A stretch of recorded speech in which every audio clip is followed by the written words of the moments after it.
Sit down and shut up. Give it to me, give it to me, give it to me, give me peace. Why so serious? You take the blonde and I'll take the one in the tater. This is Sparta! I'll have what she's having. La tua battuta delle città, la la la la la la la la la la presto battega che le già presto la la la la la la la la la ah, deve vivere, deve piacere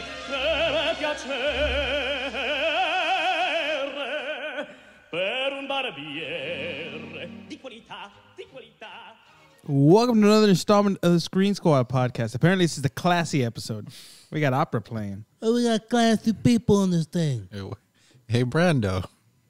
I guess. No, but I mean, Yeah, that's perfect actually for this. Brando. No one's gonna realize what movie we're gonna talk about. I mean, you'll know from the title of the video or the episode. Sorry. No, I think it's fine. We are talking about 1991's Oscar. That is for you, so you don't forget. What the hell? Kirk Douglas. You know he's dead. Yeah. Called it. He lived like a... Called it. How are you going to call somebody who lives like 104 like years? 103. Jesus. Called it. That's any day. Dude, that dude was supposed to die like 12, 15 years ago. He's going to die at 155 years old. Yeah, imagine 15 years old? Imagine how tough, dude. After that stroke, he's still... Oh, yeah. He was still talking around for a while. But he was... I'm going to hell for that one, actually. You are an ox and a moron! This movie, John Landis, it's a John Landis comedy, which I didn't realize it was a John Landis movie until I rewatched it today.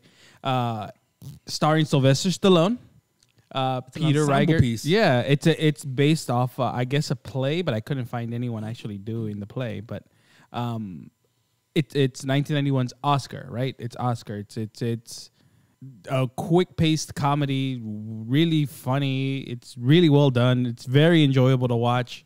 Even now, like I saw this when I was, I guess, younger, and I thought it was okay. But now that I rewatched it as an adult, it's pretty funny. Yeah, it's a pretty funny movie. It's straight up a comedy, not just like it's you have the like Clue is a mystery movie, has the same kind of like little back and forth, different scenes. This is all comedy, no real mystery. Yeah, there's no mystery in this movie. It's not meant to be a mystery. It's a bad guy trying to go straight. So the beginning, it's essentially, it's Stallone plays. Wait, but you know who else this is starring? Who? My name is Edgar. Oh, we haven't even introduced ourselves. We literally just started jumping straight into this. On the panel today, like always, it's Vinny. This is Ozzy, and as you heard, Edgar. That's how excited we are to talk about this movie. We just went straight into talking about it. Fucking good movie, bro.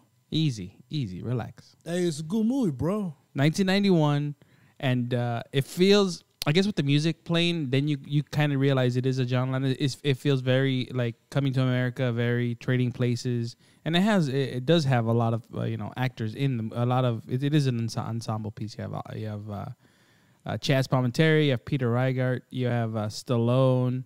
You have Discount Adrian. Marissa Tomei. You have Tim Curry. Yeah. And I guess the person, Kirk Douglas, you have, was it Yvonne DiCarlo? Lily Munster? What? I know. Lily Munster, yeah. She plays, was it Provolone's, she plays, what's his name? Snaps. Lady? She plays his mom. Oh, I did not. Yeah, that's Lily Munster. Wait, the one that opens the door in the beginning? Yeah. You're just in the time. Wow. Well, I mean, she was already old. Yeah. But you could tell in her face that's Lily Munster. I knew right away. I didn't get her. Yeah. We don't have the money for that. Yeah, we don't. Again, you have Kirk Douglas. Quick little, a lot of people play small roles in it. The person that's in the movie the most is Stallone. He's just running back and forth, and he carries the comedy pretty well. I mean, better than Stop or My Mom Will Shoot. Oh, come on. It's not that bad. Stop or My Mom Will Shoot is a bad movie. Or no, it's not. It's not a good movie. It's not a great movie, but it's entertaining. I mean, you see Stallone, working out his comedy chops. You know what I hear? I hear we're going to talk about that pretty soon. I thought we were gonna do Father of the Bride too first. Majon Dada, No. Prana to God. We will not. We will not talk about that movie ever again. You will not make me watch another one of those movies. You know, I was skimming through, I want to say Prime, and they have LA Story. I was like, I totally forgot that movie existed.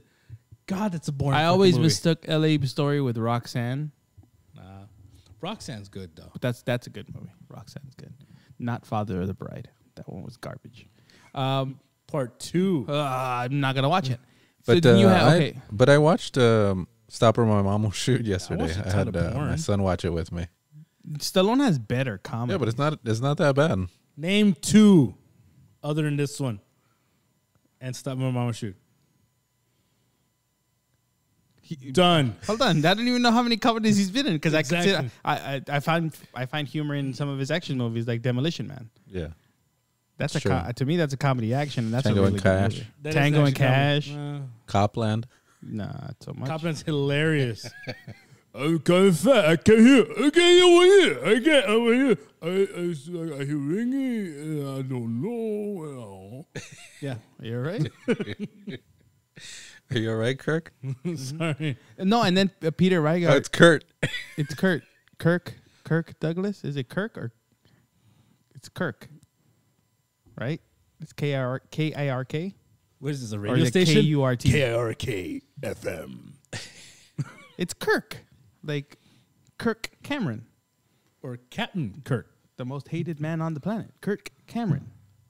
Not really. Brother to Candace Cameron. Beret. Burr. Is it Beret? It's just Burr. Yeah, it is Kirk. That's Beret. Yeah. I was right. I knew it was Kirk, and because it's Kurt Russell. Kirk Cameron. Oh, yeah, that's probably Because right. we're talking about Tango and Cash. Eh, I believe I should have been the dad. No, going, I don't. And that's so you don't have to forget. No, I mean that would have been a nice little. That's I know That would have Brando. been a nice nod to like all the other stuff, but Kirk Douglas was good. I mean, he was in the movie for like 2 minutes. Yeah, his eyes already look soulless, too. It was crazy. Oh, my God. No? He's in the movie for 2 No? minutes, and it was a good beginning of the movie. It's a good intro to the movie. You get introduced to Snaps Provolone, who was a gangster in the 1930s. Closer. And he gets called upon by his father, who's on his deathbed, and his father tells him to do one thing for him. Oh, One my thing boy, alone he's is the gangster.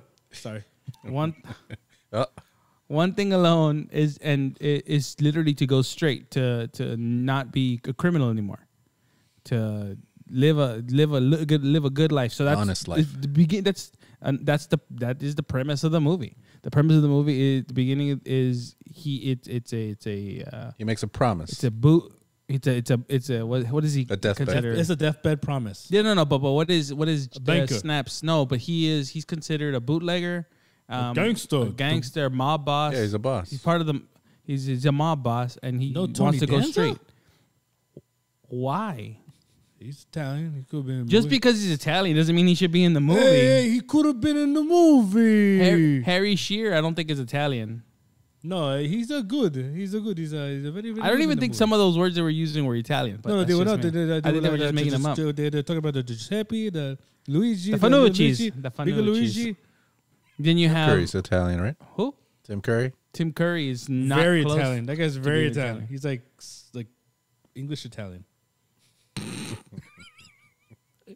I can't think of what I couldn't make anything up. Yeah, but they this movie is like it's the timing in this movie is friggin' awesome. Like you have It was well directed and well because it's fast. well paced. Well paced is and then Peter Riegert reminds me very much like a Marx Brothers character or like a Three Stooge. Which was that one again? He plays the butler. Oh, yeah. Especially with its accent. Oh, okay. Uh-huh. Dinner is saved.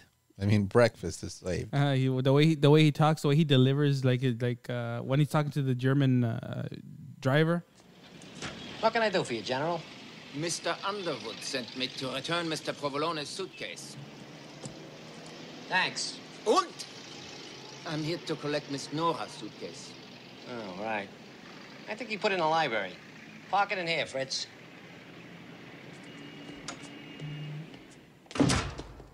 He sounds like Groucho. Oh no, but there's more to that scene. Oh, is there? Yeah, After he gives it to him? yeah, like all the exchanges that he has with them. Here you go. Give my regards to the Kaiser. Is that it? Yeah, that was it. It literally sounded like... I just thought I just found that scene very funny. The whole thing. It's, The whole it thing. did sound like Groucho. Yeah, he Yeah, a he bit. comes off very much like Marx that type Brother. of yeah, very Marx Brother like. He's got the cigar too, like Yeah. chomping on the cigar. And he's throughout the movie just throwing the one-liners majority of the time.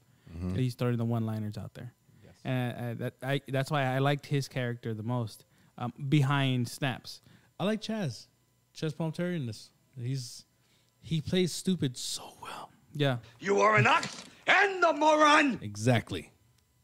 So essentially, again, the story of the movie is mob boss trying to go clean, he's gonna try to be a banker. He's trying to get in with the bank so he can have his money clean to keep his promise to his dad.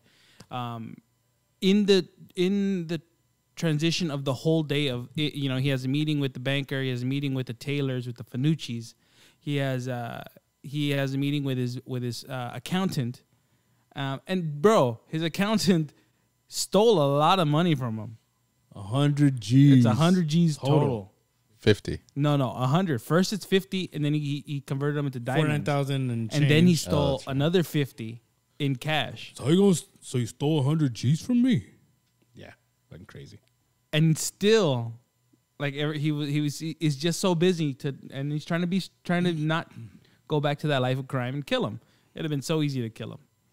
So easy. Yeah, they with the audio in this movie, if you look it up on random websites like Variety or like Wikipedia, you'll find that they actually had to slow down Stallone's dialogue because it was all mumbled together. Scenes where he's like saying, Fanucci's. He goes Fanucci's. In the actual dialogue, you hear Is it mumbles from Dick Tracy? That was a long joke to have no payoff. Hey, you know what? Fuck you. Well, get better material. Hey, fuck you. They're called quips, not slopes. Slopes. Get shallow how. But yeah, so and in that you have his accountant who's stealing money from him, is trying to ask for his daughter's hand in marriage. A daughter that apparently at the beginning of the movie you find out that he has a daughter. Her name is Lisa, but he met Teresa, a girl who pretended to be his daughter because he comes for money. Already lying to her the fact that he makes $1,400 a month in the 30s, which is a lot of money, $1,400 a month.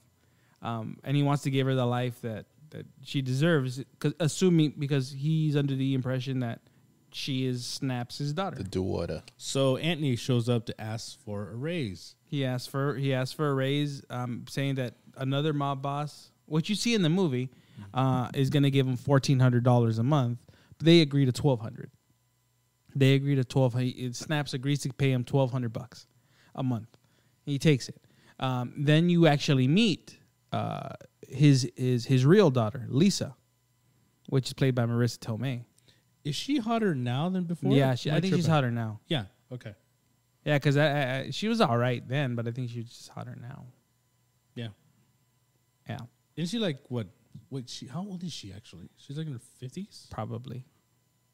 And Stallone's 72. Yeah, but he doesn't look the same. No. Not with that No, wig. you could tell his face and yeah, Dude, he had great hair back then. yeah. Easy.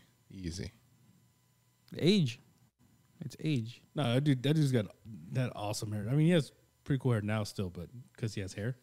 Yeah. You have hair. It's just like in little spots on your head, not all together. Yeah, no, I got patchy hair. Yeah. I got a patchy hair. You look like Corey Feldman when he shaves his head in Friday the 13th. Hey, fuck you. How dare you? You look like How dare you look you? like John Travolta when he takes the wig off. All right, I'll take that. Hey, he made Grease. When he takes the wig off. Yeah, but he didn't have that hair in Grease. He's still Vincent from Pulp Fiction. That was a wig, Doesn't matter. Still good.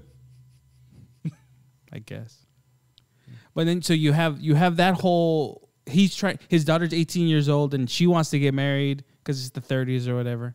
Then you have Lisa is actually in love with Oscar, which is their old driver, who got fired and ended up joining the army and getting enlisted, I guess, in Canada or getting sent overseas.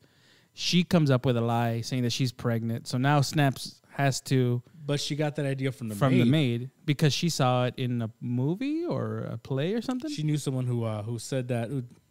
Yeah. So she comes up with with that scheme so she can get married to Oscar because she wants. So she just wants to get out. She just wants to marry anybody. Anthony has confessed that he stole the money from Snaps. Snaps has him write a letter. How did you collect 50 G's? I stole it from you. That's what he keeps. Everything apparently that guy is. He should have been dead. One of the best like little running things. Well, briefly it happened was every time something happened, he'd raise him voice. They'd come in with a gun, take the gun away. Yeah, take the gun away. Then when he wanted a gun, what happened? Chicken leg. He told him to go eat. Who took my gun? Yeah, he told him to go have lunch, to wrap his mouth around some lunch, or wrap his teeth around some lunch. Okay, because that's what he said. Around Hey, relax. Crazy. Relax. Stroke the shaft. Clear the balls. Relax. All right. So you have that whole thing going on. Then you still have Snaps is trying to get everything ready to meet with the bankers, and the bankers themselves don't want anything to do with Snaps. They're only taking the meeting because they want his money, and they are just as bad as he is. Then you have the cops on the opposite side of the street that are surveilling Snaps' house, and they keep seeing this bag of money, this bag just coming in and out, in and out, in and out, and Anthony. He's bringing it. They know he's the accountant. They're bringing more money, and he's like, "Wow, this guy's getting brave, transporting all this money, in broad daylight." And so Kurtwood Smith, or was it Toomey? You have him trying to take down Snaps, and he wants to get all the credit. So he starts getting with all the media and trying to be the hero cop. And in the meantime, this bag keeps getting switched in and out. And he's still trying to find a husband for his daughter, for Lisa, his whore of a daughter, who he now thinks is pregnant with Oscar's child. So he's just trying to. But first he thinks it's Anthony. Yeah. Well, first he thinks it's such a complicated thing. Oh, dude, when he explained to him that the girl, his daughter, expressed her love to him. Snaps, are you sure there was cash in that bag? Yeah, little Anthony stole it. If little Anthony stole it, then he's got it. No, you blockhead, he stole it, then he gave it back to me. Why'd he give it back to you? To buy back the jewels. What jewels? The jewels he stole from me. He stole jewels from you too? Yeah, so he could marry my daughter. Lisa. Not Lisa, Teresa. How come nobody's never met this daughter, Teresa? Because she's not my daughter, capiche? Yeah. Your daughter's not your daughter. And the cash that used to be the jewels is now your underwear. Now you got it. I got it. I don't even know what I'm talking about. That pretty much sums up a good chunk of the movie. First half of the movie, pretty much the first half of the movie, because the second half of the movie is there's another explanation afterwards when the new maid gets introduced. Yeah, that's just a little bit later. But then the second half of the movie is more of with the bankers, but also with the police and with what's the rival mob boss who thinks he's gonna hook up with the O'Banion gang or whatever. It's very complicated, and it's funny the way it's done, because the stories are all just there. It's everywhere, because that's what the movie's supposed to make you feel like, that it like you are put in the position like of Snaps, and you're getting pulled everywhere. You have Snaps getting taught by a dictation teacher, a elocution teacher, a cunning linguist. Hey, you have him, and that's Tim Curry. Tim Curry's teaching him how to roll his R's. Roll. So Moses supposes. Very like again. Then he found the one that would make sense to him before. Yeah, and then Anthony in meeting Anthony meeting the doctor. Why do you say Anthony? Because that's the way he's in the movie. Anthony. You have him meeting the teacher, the doctor, and then he convinces the doctor that Lisa, Snaps' daughter, is in love with him, and then he goes back. No, I'm sorry. So he can get out of the whole thing. Anthony convinces the teacher that she's in love with him, and then Snaps convinces. It's very complicated. I think it's the opposite way. It's hard to follow. Right. He talks to the elocution teacher, Dr. Poole, that he tells her that, hey, Lisa's actually in love with you. He doesn't. I just remember. Then Anthony goes to I remember Dr. now. Poole's actually in love with her. I remember now. No, he goes and he's talking to the doctor. The doctor tells him about his travels and everything. He goes back to Lisa and tells Lisa, "Oh, he's in love with you. That's who you should marry because he's in love with you." So then he goes and tells Snaps, "Hey, I found somebody to marry your daughter because I can't marry her because I love Teresa, your other daughter." Who then he finds out that is not really his daughter. She lied because she felt that she comes from a humble home, no money, and she wanted to impress him because he has a big job and he makes all that money. So Anthony tells Snaps, "Oh, I found somebody to marry your daughter," the teacher, and then he's on board with it, and he goes and he tells the teacher that Lisa's in love with him. Snaps does, and then so he tries to get them together. At first, you could tell it's not really working out because they're both in the impression that each one of them is in love with each other, right? But when they finally explain it, you could tell that, okay, this is not real. But in finally having a conversation, they do end up falling for each other, even though it's very, very quick. I guess things were done that way in the 1930s. That they instantly start falling in love, and she forgets all about Oscar right away. And then Anthony leaves with the diamonds that were promised to him. Jewels. Well, yeah, jewels. There's diamonds. There's rubies, diamonds, emeralds, and sapphires in her, so you can't just say. Oh, I'm sorry, Mr. Cartier. Cartier. So he has the bag. Then he tells him, "Well, I have, I need that one." No, he tells him, "I need the diamonds back. I can give you 50,000." Where that's the second. That tells him the second time he's robbed them, pretty much. Okay, hold on. I think we missed the part. So Teresa's already been introduced to Snaps before that. Then that's when he convinces him, "Hey, give me the jewels. Then you can have Lisa. You can have Teresa." Yeah. He does. He goes, introduces them. We already went over that part. I know. She explains to Anthony that she's not his daughter, and then he obsesses over the fact that he's got work. And then Teresa leaves. Then he tries to get out of the whole deal that they wrote out. By the way, contracts without notary. There was a witness. The butler. Without a notary. Yeah, it's the 30s. I'm just saying. That's fucked up. It's the 30s. Technically, Anthony said, "I should get a lawyer. We should get a lawyer here to get this done." He was like, "No, we don't need lawyers. We're men." And then I'll sign, you sign, and that was another running gag with we trade at the same time. So you have that whole situation get settled. He leaves with it. He leaves with the diamonds. Comes back, gives him 50,000 in cash, whatever. Later, where'd he get the 50 grand? I already said he stole it from him. There you go. That's how to keep saying it. Sorry.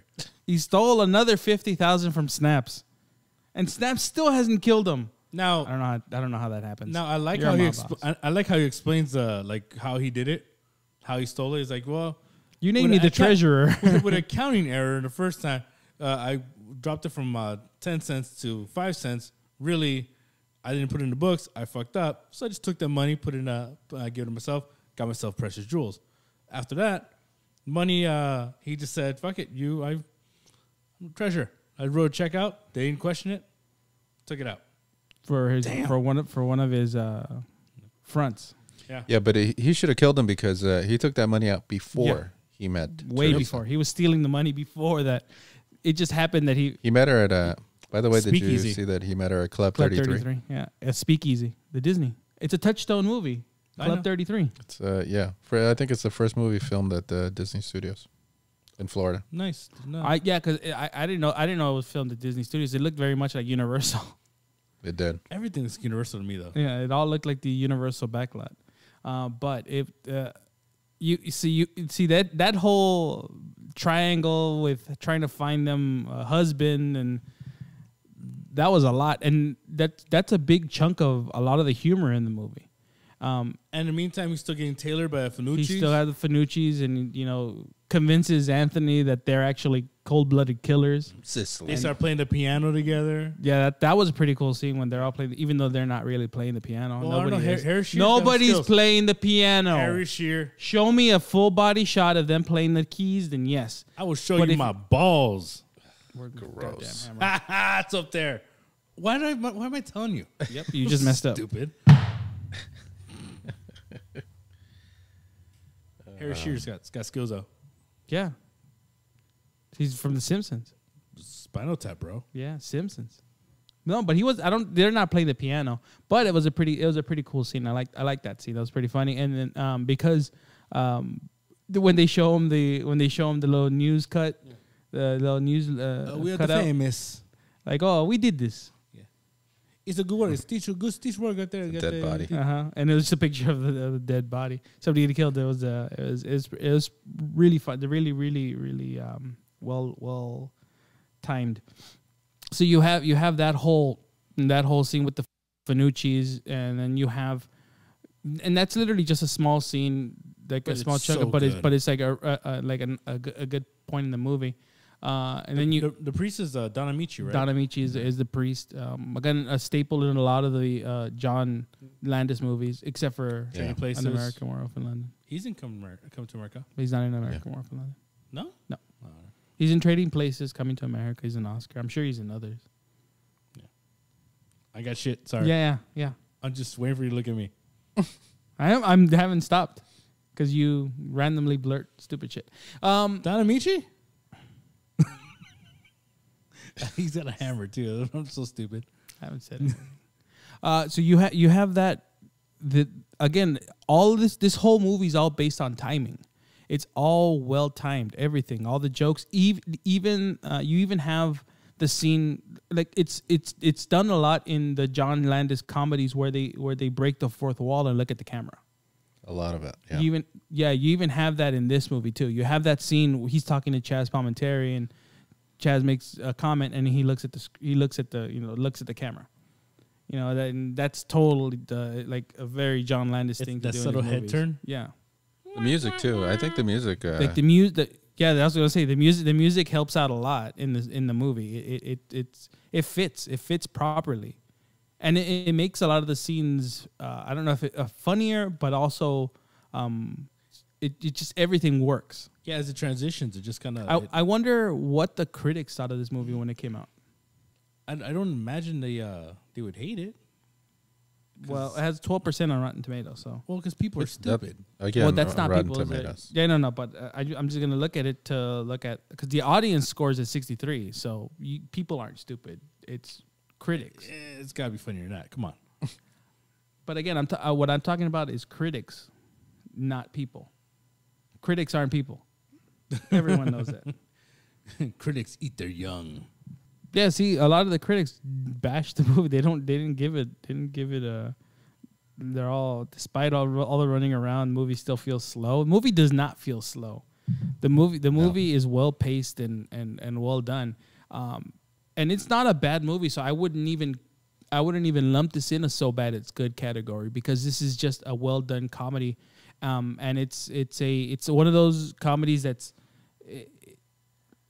It is a period movie, like a period piece movie. Gross. It is a period piece movie, but it's not. The comedy it works even now, because it's not like in that time. You know what I'm saying? Yeah, I got you. So at all, like this movie definitely does not merit the so bad it's good. It's a good movie, and I enjoyed it, and the characters in it, specifically, again, Snaps, like he's not playing the movie like a bum. Like he's not playing it for laughs. Like he's not So he's being a complete goofy. straight man in this Yeah, movie. he's majority of his scenes are just reactionary, and he's not joking. He's not the one clowning around. You have Chaz Palminteri playing the dumb person, like playing an idiot. He's a moron. You have the comedy relief, who's actually comedy relief in the movie is the butler Peter Riegert. You have him. A lot of people. A lot of people that come in, even Tim Curry is like is comic relief. Everyone except Stallone. His voice with sarcasm sounds so good. Yeah. Everyone and that's I think what worked is Stallone is not playing the movie, playing the part for laughs. He's not the clown. Yeah, he's not. He came in and he's playing Snaps Provolone, a guy, a mob boss is trying to go straight. And then you even the cops, even the whole thing with the whole scene with the police. Kurtwood Smith. Yeah, Kurtwood Smith, Joey Travolta. You have those guys. You have them. Even they are funny. Like in their own. Like they're just so bumbling.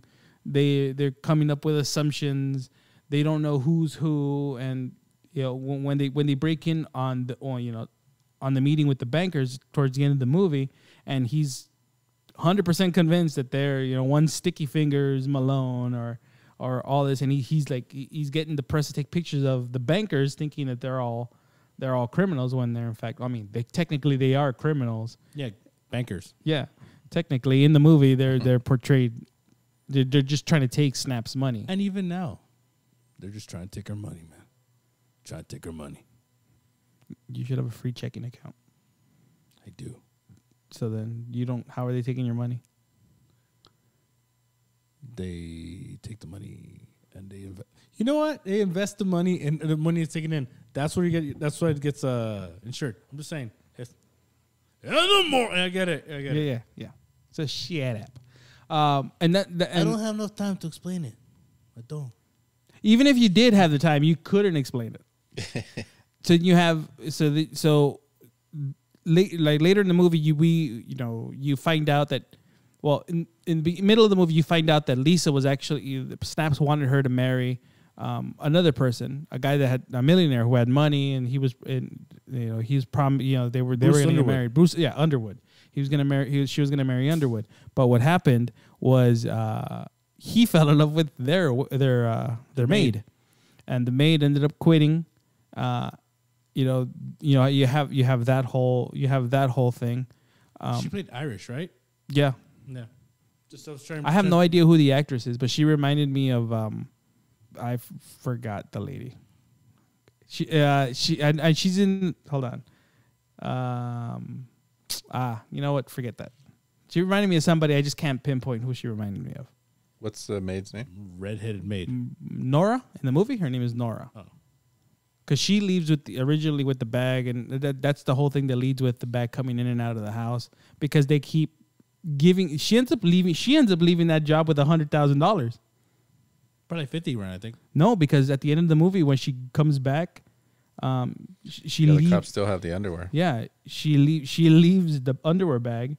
She takes the money. She had already taken, and the driver took the diamonds or the jewels. So Underwood just made $100 grand on that, on getting married to the maid. No, I can't find her. She was like in Star Trek and yeah. I don't think. Remember Deep Space Nine? Has that captain, the female captain. The one from Orange Is the New Black. Sure, we'll go with that. I have no idea. I don't watch the show, but she kind of reminds me of her now. No, watch Orange Is the New Black. That's her. I stopped watching. So you did watch it, stupid. You just said you never watched it. First 5 minutes, relax. No, turn off. shut up. If I cannot masturbate to it, I do not watch it. Shut up. Hashtag Pornhub. oh my goodness, Oh, hey. you're disgusting. Jesus. So you have that actress, which I have no idea who she is, because I don't think I've ever seen her in anything else. But you have that's the whole catalyst for the bag being taken and being mistaken. And you just have so much going on in this movie. Hearing Stallone on the phone when he's calling Underwood about the bag, it's pretty hilarious. Sorry to bother you, Bruce. Nora took the wrong bag. Can you believe that? Yes. Would you mind sending your man around and bring the bag back? Yeah, it snaps Provolone. Who the hell you think it is? See, you could hear like how he changes from trying to be nice trying and to be proper, proper, and then he. Who you think it is? Proper and No, he has the teacher, the elocution teacher. what does he have? A word of the day? Oh yeah, he does have a expeditiously. There you go. Expeditious. I remember the word, sir. Yeah, expeditious. It means to be quick. Mr. Sensitive. Oh! Damn, that was loud. Fuck my eardrums up. My tinnitus is acting up now. You don't have tinnitus. You can't even spell tinnitus. T and fuck you. So angry. So angry. Who you think it fucking easy? Stallone. So you have that I'm telling you, this is if I were to put this in a movie like in like a marathon or like a double feature, I would watch or triple header, I would watch Coming to America, Trading Places, and I would watch Oscar. Because they just feel like they're all this like more so Trading Places. Yeah, they're all like they take place in the same universe. It's really like the way John Landis made those movies. They feel like they do exist together, especially because you Trading Places and Coming to America are in the same universe. Yeah, because the banker, the brothers are the bankers are in there from Trading Places are there. Mm-hmm. And maybe they're a descendant of the father in this movie. Yeah, descendant of the father. What? Hey, he begat the other. No, they're Catholics. Yeah, but they always bang nuns. Everyone knows this. Just not little boys. Oh. I mean, I think in the 30s, I don't think it was little boys. Maybe. Maybe.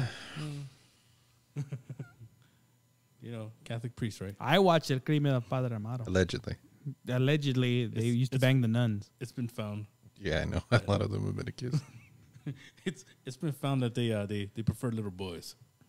Not all of them. South Park did an expose on. An expose. Wait, we can't rape children. Expose on the Catholic Church. Isa ni expose on the Catholic Church. So they're related to Amici. The DJ? Amici. Don Amici. Avicii. Tom Herrera? Oh, Avicii's dead, huh? He died, huh? R.I.P. Yeah. Oh, did he die? Yeah. From what? Overdose? Of what? Pushing play? No? How is that a joke? I'm not really Where's your compassion, bro? I have none. I have no idea how that was trying to be funny. Like, I understand the joke where you try to go. Kirk Douglas dead? Come on. I called it. You're going to go back to the same joke? No, I'm not a joke. I called it. I was like, dude, he's going to die this year. I'm not going to go back to that conversation because we already took it. You can't call somebody dead when you already know they're in their deathbed. Bro, he's going to die next week. I called it. Come on. I told you. I'm a prophet. Mic drop. Hammer drop. So then the new maid, huh? So then you get introduced to the new maid because Snaps' wife, she called the maid service and nobody really wants to work with her, and they're sending one lady, and she comes in. She comes in with an agenda already. She comes in and Snaps looks over her resume and she says, "Oh, I used to work for such and such person." I was like, "Hey, I used to work for that guy too." And she was like, "Yeah, Snaps." And then that's when he instantly remembers who she is. Yeah, he was a driver for the guy. Yeah, he was a driver for that mob boss, and who got the chair in 27. They made mention that he got the chair in 27. And then he was like, "Oh, that he had a major thing for her," and then she told him, "Oh, she had to leave because in her condition she couldn't work in that kind of environment because she was pregnant," and ultimately goes on and tells him that he actually fathered a daughter at a wedlock, and she had a daughter that was he fathered a daughter. He was the father of her kid, but she got sent to the convent because back in those days, if you were an unwed mother, they would send you to the convent to have your baby. So she got sent to the convent, and she had the baby, and and it's funny because that's the first thing that Snaps told Lisa when she told him that she was pregnant. I'm gonna send you or you're gonna go to the convent and have a kid, and he was like, "What a bozo!" And he's pretty much saying that he was an idiot too. And Indecente.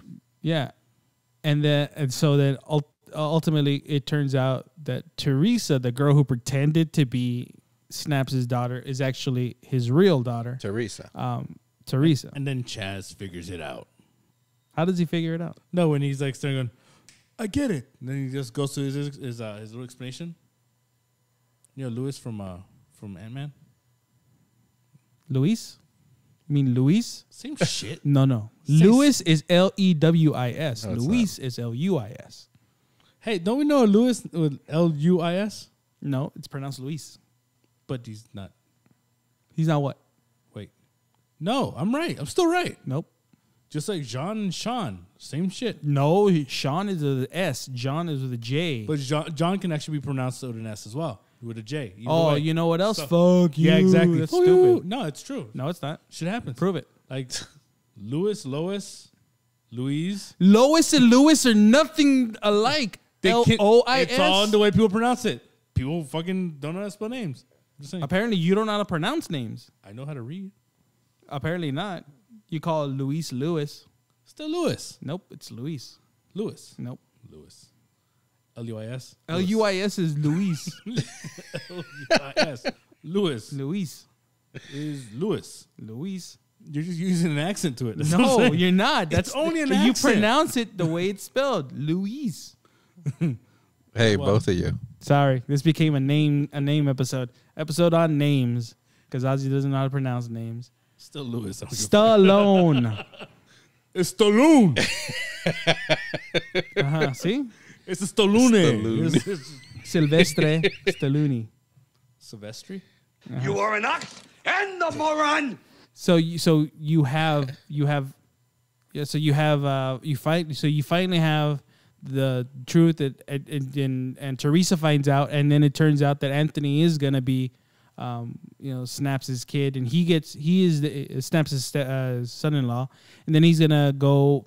Then Anthony's there in the meeting with the bankers, and he sees a lot of irregularities in the contract. Pretty much, they're only using him for his money, not giving him any power to vote. They're just promising him, but they're never delivering. And the one douchebag in there, he said, "Well, let me tell you the truth. You're a criminal." And that's when the cops break in, and The guy looks like Dick Cheney. yeah, yeah. And then you have the cops break in. You have Toomey breaking in the house, and he's trying to catch them, in the act, and there's nothing. He has no proof. And then when they finally bring out the bag again was actually accidentally switched while everything was going on. The maid came in, she grabbed the bag, replaced it with her underwear, and the cops ended up with egg on their face because it was just all underwear when they tried to make the bust, and they had nothing on Snaps. But they do catch the other mob boss, not the Banyan. What is the other? What is his name? It's bugging the crap out of you right now. Yeah, God. it's the guy he was gonna go work for. Vendetti. The Vendetti gang, yeah, Vendetti. He was gonna go, and the Vendetti, thinking that Snaps is gonna merge up with the Albanians, he tries to put a hit on Snaps and then kill anyone who's in that house, and they get caught by the police, and that's the only way the police save face is by catching them, and then Dude, that crash probably must have hurt. it was a head-on crash, just metal on metal, and then ultimately at the end, Snaps just makes the decision that he can't go straight because no one in this movie is, even the bankers who are supposed to be legit are not. They're trying to rob him. So he's like, you know what? He even looks up. He says, I tried. He tells his dad, I tried. Fiend. What's this third thing? You call me boss. And he was like, Mr. Provolone. No, don't call me Mr. Provolone. Call me boss. And then at the end of the movie, you have the wedding of Teresa and Anthony, and you have the doctor and Lisa. Then you have Oscar finally showing up in the movie because they did send a notice out to him to try to get him back in to marry Lisa, because at that time Snaps thought she was pregnant. They end up just kicking him out. He's in the movie for like 2 seconds. Man, I wonder if they would show if he got murdered. Nah, I just throw him out. And then the movie literally ends there. It's just so much going on in this movie, but it's well timed because you don't get lost in everything that's happening. You might get lost in the way I'm explaining it because I'm jumping back and forth, through this movie, but it's really well done in the movie. It's not hard to follow. Yeah. And it's funny, and it's presented to you in a way that is not boring or over the top. It's silly, but not like stupid silly. Yeah, it's not goofy. It's not Corky Romano. I forgot about someone made that movie. It's not The Animal. It's not a Rob Schneider movie. Rob Schneider is a stapler. Where it's just nonsense and just being funny to try to top yourself.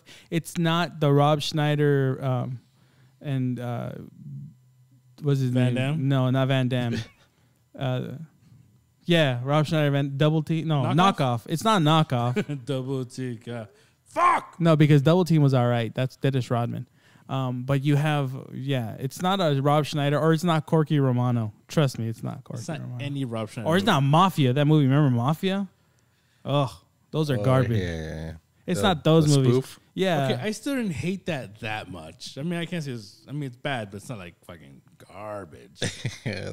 It's because every little thing in that movie is supposed to be like a spoof. Everything they did. Yeah. Did they do like a Forrest Gump thing? It's one of those where it was like, it's just spoof on everything movie. But it's like epic movie. Yeah, that movie was garbage. Especially that one scene at the end when there's like this big crowd of people fighting.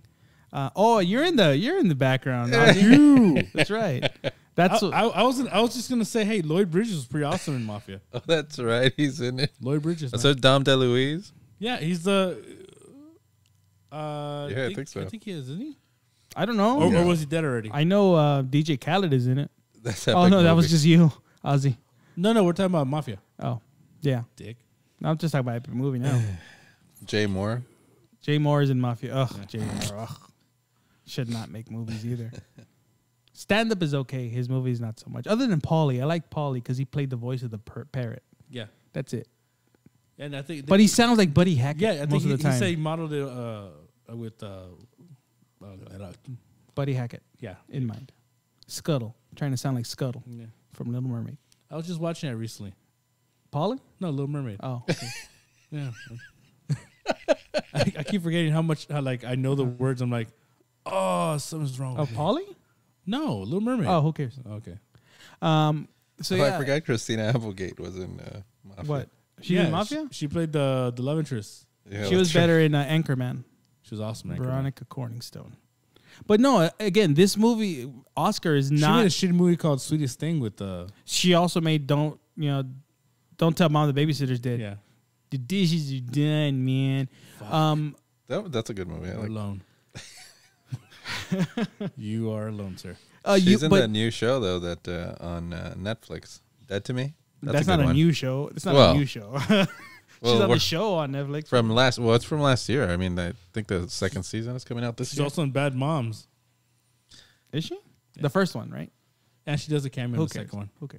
Yeah, no. But again, this movie is very different to those pieces of crap, right? Like to like Corky Romano, because this one is a comedy, not meant to be goofy and to be a spoof. It's pretty smart because you really have to be paying attention to what's going on. Yeah, because there's a lot of stuff going on. It's a very quick movie, which I think is one of the reasons why I enjoyed it. I enjoyed watching it, and I found myself laughing out loud a lot watching this movie because it's just if you're not there, you forget you miss some of the jokes. There's a lot of wordplay in it. A lot. Yeah. It really is one of my favorite movies. And and Stallone did a great job. And again, then he went on and he did Stop and My Mom Will Shoot, though. I'm telling you, I watched it yesterday with my son. And even my son said, it's not that bad. Wait, which one? Stop or My Mom Will Shoot. Okay, because I haven't seen it. I can't. But he was better in Demolition Man. Demolition Man's awesome though. But he was also really good in this movie, and this movie had nothing to do. This was an actionless movie, like no action scenes, no fighting, no gunshots, nothing. It was pure Stallone having to act and be funny because it's all timing and being the straight man because he's not at all being goofy. What's okay? A movie like this, but with a different action star, what would it be? Like I can't think of the equivalent to a Schwarzenegger movie to this, or a Van Damme movie to this. Not Last Action Hero? No, because there's nothing. I can't think of anything like that requires someone. They didn't require action at all. Like, can they pull off something that's not action in the comedy? No, I don't think any of those any of the action stars from that time ever made something like this. Not even Seagal. Oh God, no, not Seagal.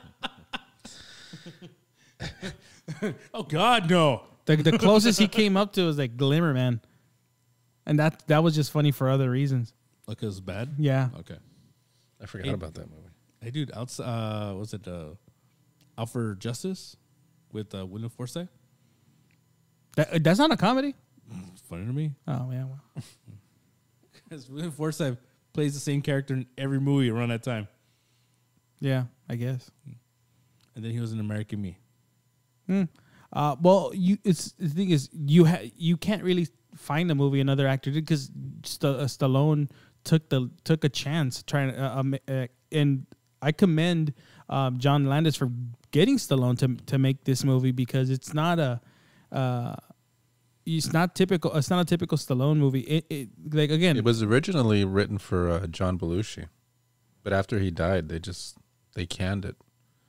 And I guess when they got Stallone, they decided to do it again. And so you can say it earlier?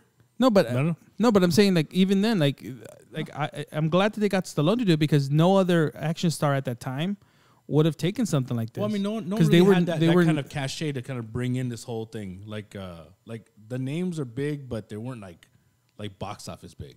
Yeah, but I don't. Again, I don't think this movie was a big box office hit. It was not at all. So I'm just purely talking about the fact that it was done, and Stallone did just came into act. No action and hit the mark on the comedy. He hit the mark. The budget for this movie was $35 million, and worldwide made 23. Yeah. But I think it's one of those movies if people watch now, because again, like I said, it is a period piece. It is a movie that it takes place in the 1930s, but the jokes and the comedy is generational. Like I found it funny now. It's not dated. It's not a dated type of funny. And even with Peter Weigart being a little bit more Marx Brothers like or being more Groucho like, it was still funny. Like it was still well done. It's all still worked for now. Yeah. This would be a good movie for them to like put up on the not a remake, but I'm saying like show it again in theaters. Like if theaters ever open up again, kind of film. Maybe I don't know if there's a big cult following for it, but I think if it gets out, if people start like introducing it and people start watching it again, I think it'll find another life because this is one of those movies that people don't remember all the time. This is not one of those movies that people are just going to be like, oh yeah, Oscar. Stallone. No, people aren't going to really remember this one, right off the bat. But I think if it gets reintroduced, I think a new generation will find it and really. Would like you ever it. recast anybody in this? No. I wouldn't redo this movie, and I reboot it, remake it. I wouldn't do any of it. I would just re-show this movie. I would just re-show it. Did you guys hear that? Just something off topic with this whole quarantine. They're probably going to close all AMC theaters now. Oh, really? I heard that too. Period. Like they're it's losing too much money. The company that oversees AMC is going to pull all their money out pretty much. So AMC theaters probably won't exist. I told you. What about the Alamo though? Alamo Draft House is not owned by AMC. I know, but I'm saying what kind of hit are they taking? They only have like 5 theaters or something like that. They had like 20, I think. Yeah. They didn't have that many, but AMC had a lot and had big theaters. Yeah, they had a lot of maintenance. Regal's the same way, but AMC also, I think they also co-own Cinemark. Like the same company co-owns Cinemark, so a lot of theaters are gonna take a hit. I told you. I think we'll it's. see. Well, are you calling it now? But no, but we still got to see, because I guarantee you, the moment everything ends, the first thing people are gonna want to do is go to a movie. The first movie that comes out, regardless of what movie it is, that movie's gonna make a lot of money because people are gonna want to get out of their house. People are gonna want to go. Yeah, but I don't think they're gonna want to get out, escape for 2 hours of the house and go sit somewhere else and be locked up. It's gonna be different. I think people would still do it. There's a difference between watching a movie at home and in a movie home in theater compared to an actual theater. Yeah. I mean, But I think more people will be out in general. Yeah, but I guarantee you, once, like, if theaters do survive, or movies are the cinemas are still a thing. After this, I mean, they're still going to be a thing. But like, whichever one survive, whatever movie comes out, that movie's going to make that the first weekend people are allowed to go out. If a new movie, that's the movie's going to make a lot of money. Yeah, get your hiking in now, because as soon as the thing's over, everyone's going to be hiking. Everything's going to be not back to normal. Because I even hear like that Disney and the theme parks are gonna be running at a minimum capacity. Like, there's gonna be a max capacity that they can allow people in. Yep. At the beginning, like little by little. It's gonna go nuts for them, especially Disneyland. Oh yeah, Disney's losing a lot of money right now. A lot of money. Can you imagine standing in line for a Disney ride and have to be 6 feet apart? Well, to see what they're doing, even though the virtual queues, the way it works, like even for the new Star Wars ride, you still wait in a line next to people, even though you're given a specific time to go in on the ride, you still wait in line. So I don't know. From what I heard, they're probably going to do something like that with virtual lines, but it's going to be the same thing. You're still going to be waiting in line. I just think it's going to be they're going to run at a limited capacity. Kind of thing? Limited capacity. Oh yeah, there's gonna be days you walk up to Disneyland and be like, "Can't let you in, bro." Yeah, we're at max capacity and it's not even full. But again, maybe things will just get a lot better and everything would go back to somewhat normal to what we had. I just don't want to have to keep going out in the house in a face mask like always. Yeah, I'm tired of having to breathe through a face mask. Gorilla mask? No, I have a skull face mask thing when I had the motorcycle. You should get the gorilla mask. Put like a little thing inside. That's stupid. You are an ox and a moron. Keep those stupid thoughts to yourself. All right, cool. Well, definitely check out Oscar. If I know that it's available on Vudu for $18. It's also, you can watch it on YouTube. You can watch it. You can find it. It is a movie you can find to watch. Definitely watch it. You guys are going to be pleasantly surprised on how well done the movie is. And once you like it, just introduce it to others. Yeah, because this is a fun movie. It's a good comedy. It's in the vein of those other '90s John Landis comedies. But surprisingly, no nudity because it is John Landis. True, and and no nudity, no bad language. I know. I just realized that. But again, it's from a play. There was a play that was done. I don't think there was nudity or bad language in the play, but still a very enjoyable watch. Very family friendly movie. Definitely, it's funny. If you're able to keep up and if you watch it, it's a rewatcher. Definitely not a movie you can get bored of, but just give it a shot. Definitely, you'll be pleasantly surprised. Yeah. This has been a good episode talking about Oscar. That's it. A lot of threats. A lot of threats. A lot of pain. Threats to my well-being. Well, yeah, for sure. Well, this has been Vinny. This is Ozzy. And Edgar. See you guys next week. Stop moron shoot, right? You are an ox and a moron.